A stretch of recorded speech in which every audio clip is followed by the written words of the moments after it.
All right, tonight I'm going to be just talking about some random crap. I was hoping that I would have Brenda Harris in talking, but I still haven't heard back from on that situation. So if y'all have something you want to discuss, I've put the phone number here, right there. You call that phone number, and we'll try to do a live call situation. Which yeah, I'm pretty sure I have it set up right. And or if you have an encounter you want to talk about or whatever, or if you're, I'd rather skeptics didn't call in to just argue. But if you have valid points, that's one thing. But just to argue, I'm just going to hang up on you. So anyway, so if you folks want to call in to discuss anything in particular or talk about an encounter, there's the number right there. Oh, let's see. Yeah, right. So you can call in and talk. So I've recently been re-listening to a bunch of Sasquatch Chronicles. I was really looking specifically for um, the story about the woman who the Bigfoot tried to take her daughter out of the car or the truck. And as it turns out, I ran into two other stories about little girls where Bigfoot tried to take them out of the truck.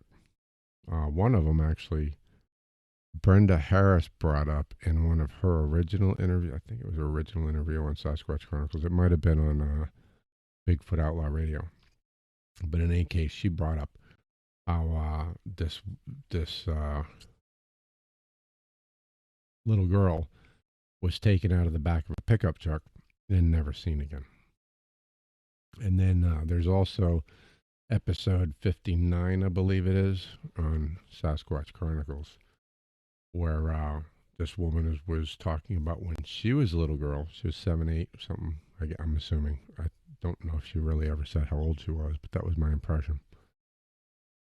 Where she was in the back of a pickup truck and Sasquatch chased her truck down, jumped on the back of the pickup truck, and reached for her. And then her father turned around and shot it, and it fell, and she remembers it rolling on the road and stuff. And then another Sasquatch came over and bent over to uh, to check on the one that was on the back of the truck. Now, my opinion on these situations where Sasquatch are trying to get at little girls is that I think it's young males that are doing. It seems to me that anytime I've heard of this type of thing, the Sasquatch in the window, the Sasquatch, luring a little girl somewhere, like Brenda Harris talked. I think it was Brenda Harris, pretty sure, talked about a little girl who had been out in a field by the side of a river. I think it was by the side of a river. Had been going and playing with a Sasquatch every day, I guess. And then her mother one day said, "Where are you going?" She said, "I'm going to play with the monkey."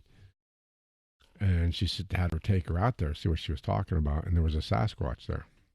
And she, of course, freaked out, said, "You're never going to be around here doing this. No, you're not. We're not having it." That kind of thing. Um, it just, and then there was the one that Bear from Outlaw Radio, or Outlaw Bigfoot Outlaw Radio, talks about the Bigfoot that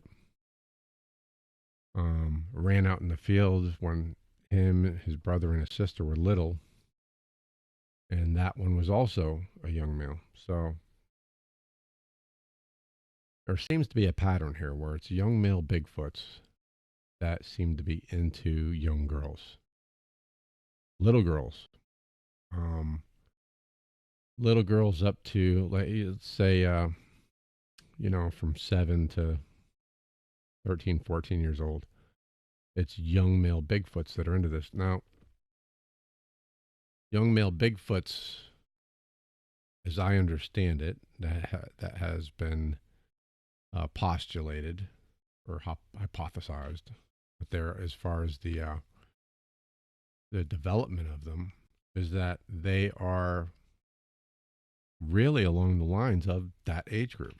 You know, when they get to be 5 feet tall, all the way up to like 6, 6, 6 in that area, they're equivalent to a 7 year old to about a 13 or 14 year old. And then once they're, hitting 7 foot tall, they're more in their mid to late teens and up.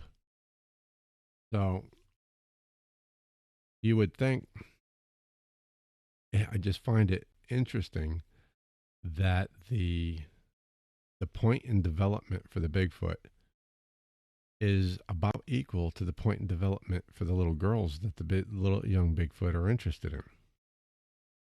And of course, young boys of that age group are also interested in the little girls. So I find it just an interesting parallel. So it's either that they are interested in the little girls for the same reasons that young boys are interested in little girls, or Bigfoots are pedophiles, you know? There's no other option. I mean, they either want to eat the little girl or they want to be friends with the little girl. One of the two.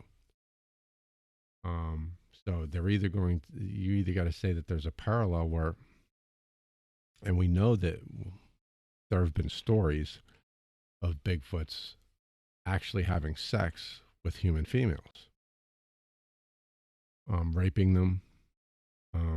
Supposedly, I have a hard time with the having sex business because unless Bigfoots aren't hung very well in proportion to their body, I don't think it's really possible.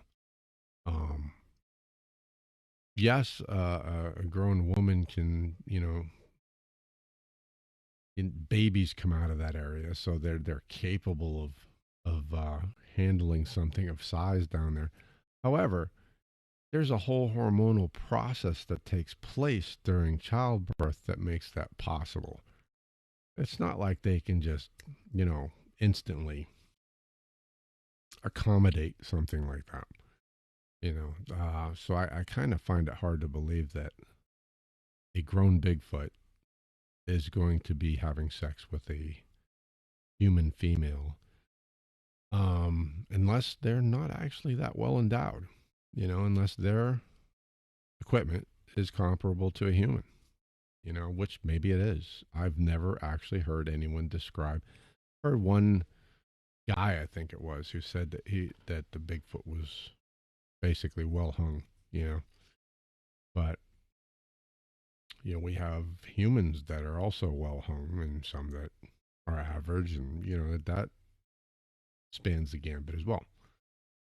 So, and there are human males that are too big for human females. So, you know, that's not necessarily saying so. Unless you get able to get an average size for a Bigfoot, I kind of would find it hard to believe.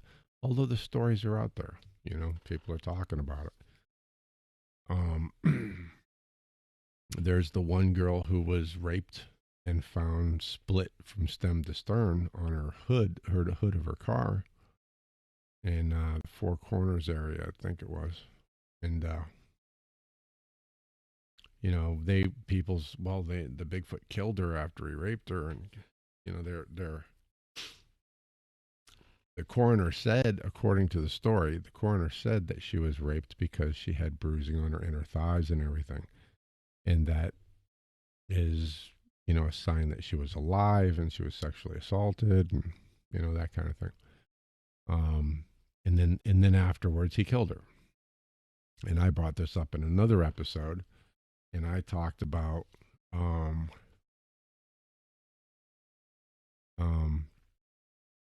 how maybe he got angry or whatever. There's who knows why he killed her, but maybe he was so large that he actually split her open, when he attempted to sexually assault her, and she screamed, maybe went into shock, um, maybe bled out. And then at that point, the Sasquatch said, "What the heck," and split her open and ate her liver, although I don't think they ever said that her liver was there or not. There was no report on if any of her organs were missing or if they were all there. But that's a possibility. And I was going to actually make this I'm changing topics here. This is kind of just a rambling general talk session. I was going to make this episode about an example of government cover-ups. I was going to give, take, little snippets from the interviews and, talk about what they were talking. But I really don't think I need to. If you want to, you can go and listen to the Sasquatch Chronicles in an interview called The Big Thicket Saga. And this government conspiracies episode I was going to do was going to be about the Big Thicket Saga. I listened to that for the first time. The first time it came up, I had heard something about Bob Garret saying that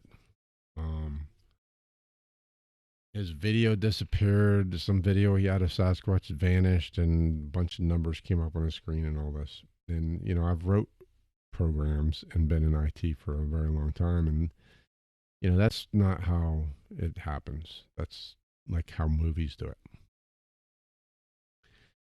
So when I saw this Big Thicket Saga, I never listened to it until a couple of weeks ago, and I decided to do a show because after listening to it, on the face of it, it sounds like the government had it out for him, right? But if you really think about what they're saying, they talk to here are some of the things that they use to point to this being a government conspiracy against them and how they're out to get them, and that is that they tried to get their permit and they said you didn't need a permit, and they took some people out on these expeditions, and then they got jammed up for it, and they said you needed a permit. Then they tried to get the permit, and the guy said, "We'll mail it out to you," and they never did. And there was, they were like, it's like they were giving them the runaround about getting the permit, and then they actually busted them when they had some people out there. And actually, one of the guys that was a paying client for this expedition was interviewed by Wes, as well as Bob Garret, and I forget who the other guy was. One of Bob Garrett's cohorts there, one of his friends, who's also involved in this. Came on, I think, the following week and talked about it. And he talked about how he recorded the conversation they had with the I think it was the Parks and Rec guy that had to they had to talk to about everything that happened and everything. And he said that they were asking him or asking them strange questions like, well, what is their migration pattern? Where are they located at? And he said, here they're telling us that we can't do this, and this is what Bob and I think it was Tim, is that the other guy? They're talking about this is what the feds are saying to them, that they can't do this and they're busted and they're going to get fined and all of this. But then they're asking them, well, why don't you, and the way they put it is help them figure out what the migration patterns are and all of this stuff, right? And they're laughing and saying, these guys, they're telling us they don't know. I could go on. A lot of the stuff that he says is along those lines. And if you take it on face value, right, of what Bob Garrett and the other guy are specifically saying, and that's what was really going on, then wow, it sounds like a big government conspiracy. But if you think about it in terms of this is what it sounds like to me. Now, I mean, y'all know I absolutely know Bigfoot exists. I don't. Uh, I believe Bob Garrett and Tim and I guess his sons and that. I believe that they've been out doing research. I believe that they've had encounters and etc. and so on. I am not arguing that fact, and I'm not saying that they're lying about those things or those experiences. Actually, I don't know that they're lying about anything because if you think about it, if these guys, these feds, don't believe that there's anything such thing as Sasquatch, and they run across these guys, this group of guys who are doing expeditions that are selling, having people pay money to come along with them on expeditions to see and hear real Bigfoots on federal property,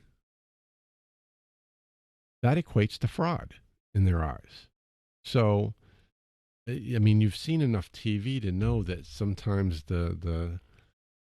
they play along with you when they're questioning you because they want you to they want to put you at ease and they want you to put your foot in your mouth and give them things to use against you and that kind of thing. So when the Fed was saying, "Oh, you could help us out by telling us what is the migration pattern," and what really clued me into this is what more than likely is the scenario is that the other guy, I think it was Tim, I think his name is Tim, said that he was talking to, I think he was talking to the guy on the, maybe he was on the phone, I forget, but he was talking to the federal guy, and the federal guy said, "So you're an expert on Bigfoot, aren't you?" And Tim said, "Oh, how am I going to go into court and say I'm an expert in something that the court doesn't think really exists?" Bingo, right there. That is the whole thing in a nutshell. If you're representing to people that these things are real and you're going to take them on an expedition to see them and that you're an expert and if you're representing it as reality and making people pay money to experience that reality on federal land, that's against federal law. It's fraud, in their eyes because Bigfoot doesn't exist. So if you have some guys working in these offices that don't believe Bigfoot exists, and they get tipped off to a group of guys who are doing expeditions to go and find Bigfoot and find out that the people doing the expeditions are representing themselves as experts at finding Bigfoot, you got a case for fraud there. Okay. And then the guy who was on the expedition was talking about how they all got separated and questioned and that they were asking him, "Did you pay money for this?" That's an investigation of fraud. Okay. So it's not that the feds, this is what I'm hearing, and everything that Bob Garrett talked about and his friend had nothing to do with the feds are after Bob Garrett because he knows all of this stuff about Bigfoot. It's because they don't believe in Bigfoot. Bigfoot doesn't officially exist. And they must have at some point represented themselves as being experts and representing this as being reality. And even though we all know it is, in the official government, it's not reality. So if you represent this as reality, you're guilty of fraud. It's like those psychic networks and that where they have to say this is for entertainment purposes only. Well, the people who call in and at least some of the psychics, I'm sure, believe that it's all real. But they have to put that disclaimer in there, otherwise they're committing fraud. The same exact thing. It's the same exact thing with Bob Garret and anybody who's doing these expeditions. You cannot represent it as being reality. You have to say this is for entertainment purposes, and that kind of thing. Otherwise, you're committing fraud. And if you do it on federal land, it's a federal felony. So that's what that was all about, in my opinion, based on what I heard in the Big Thicket Saga, and judging from the way Bob and Tim were talking about it. It's quite possible and reasonable to believe that because Bigfoot's a reality to them, that they really believe that that's what's happening.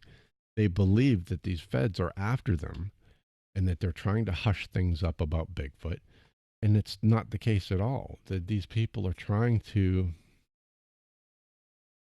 play them. They don't believe it's true. And officially Bigfoot doesn't exist. But here you get a couple of guys who are representing it as true and, from their perspective, fleecing people for money. And they're trying to nail them for fraud. So they're going along with things. They're playing to what they think is their ego. They might think that they're a little nuts. I mean, we all know that a lot of people think people who believe in Bigfoot are nuts. People who believe in UFOs are nuts. That's the perspective out there.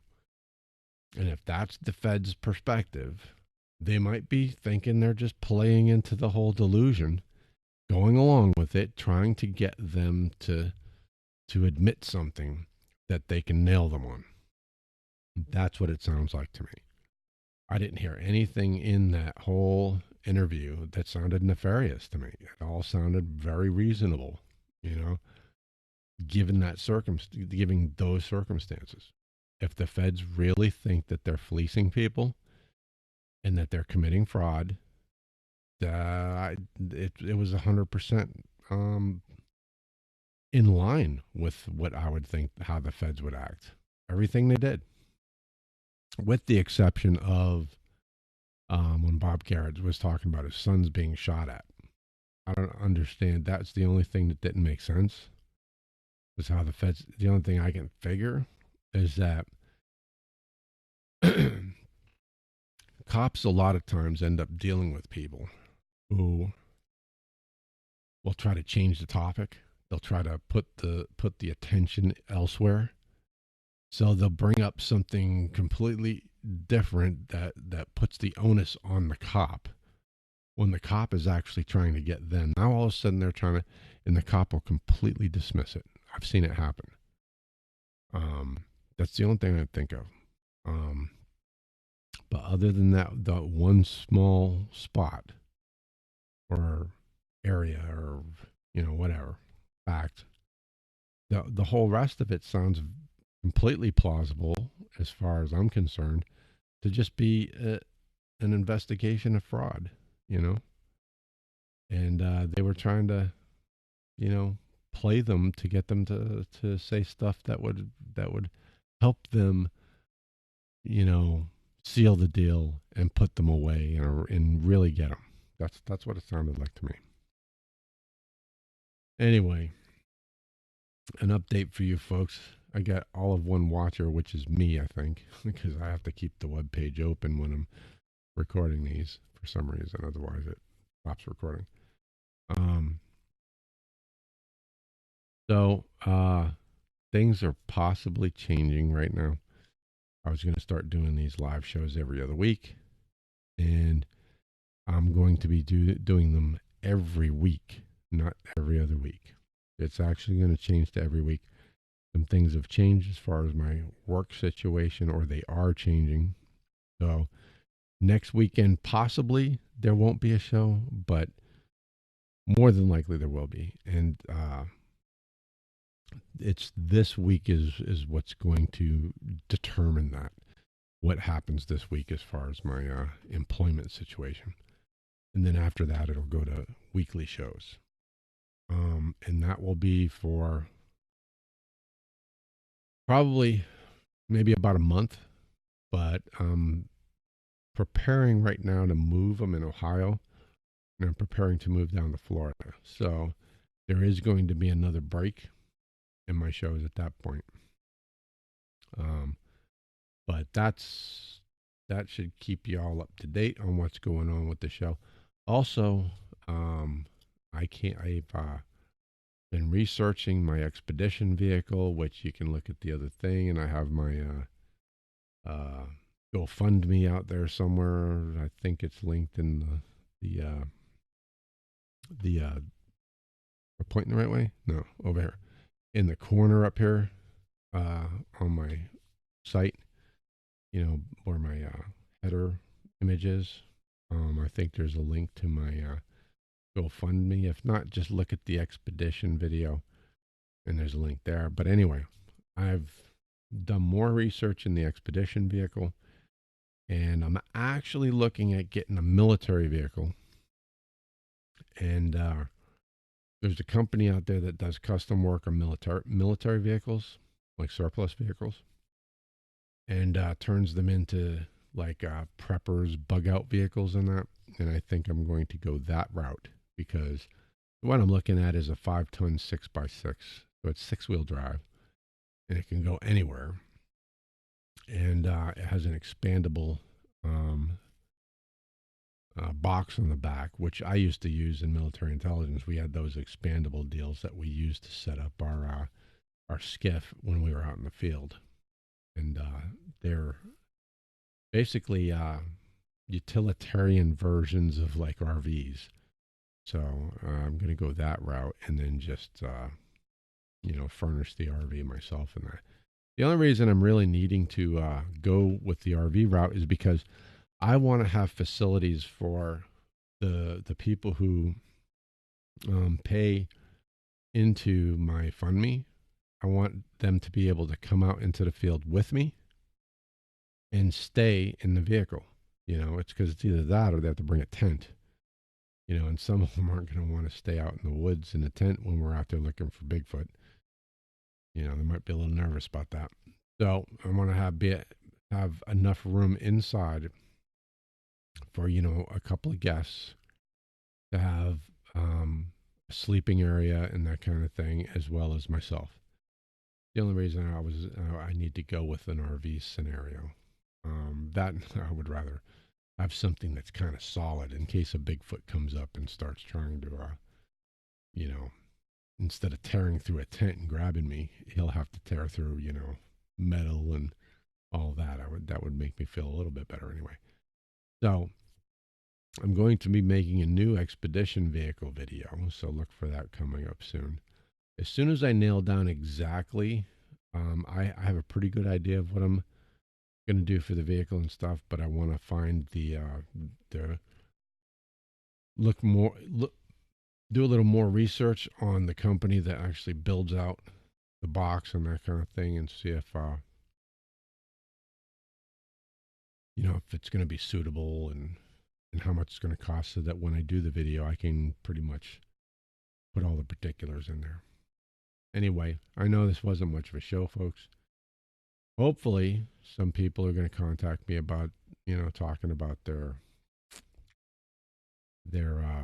own encounters, or maybe Brenda Harris will get back with me about coming on. So, because I'm getting pretty tired of being the only person talking to myself on this, and I'm sure y'all are getting tired of listening to me talk for a half hour or whatever. Where are we at now? How many? 47 minutes now. Well, actually, 15 of it was you waiting for me to actually start, which I'm going to see if I can trim that off. But anyway, folks, until next time, y'all take it easy.